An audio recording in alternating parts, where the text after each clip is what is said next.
Today we'll be removing and replacing a damaged tappet cover gasket. Starting off, we'll need to remove the tappet cover itself. In order to do that, we'll need to remove these plastic or rubber pipes that run on top of the tappet cover. Once done, we'll need to remove that little vacuum breaker, as well as the bolts that hold the tappet cover into position.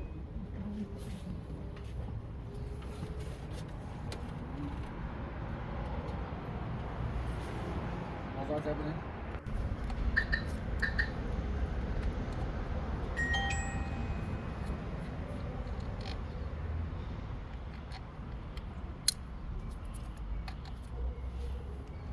Be careful not to drop any of the bolts down into the engine compartment.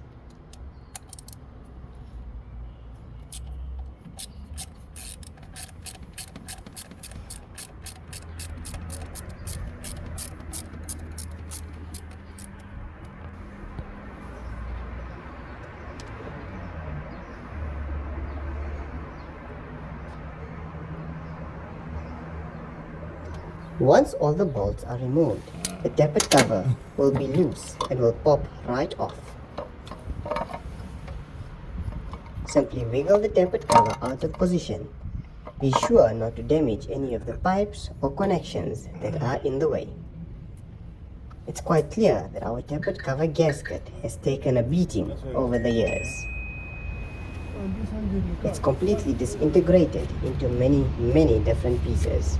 Some stuck to the tappet cover and some loose on the cylinder head. Once we've cleaned our tappet cover and fitted our new gasket into position, we are almost ready to install. Be sure to fit the tappet cover gasket into the groove on the tappet cover itself. The new gasket will have the groove already. Once the gasket is clipped into position, we will make use of a high quality gasket maker just to give us a little bit of added strength when bolting the tappet cover down onto the cylinder head. This is the silicone we will be using. Be sure not to over apply. Simply apply a small amount right through the gasket itself.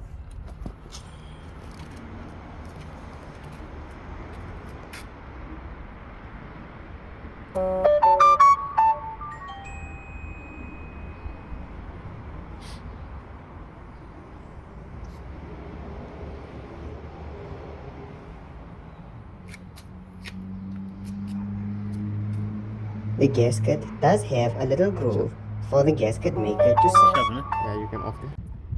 Once done, this is what your gasket should now look like. You are now ready to fit the gasket and the tappet cover back into position. Before fitting it, ensure the cylinder head itself is completely clean and free from old gasket maker or pieces of the old gasket.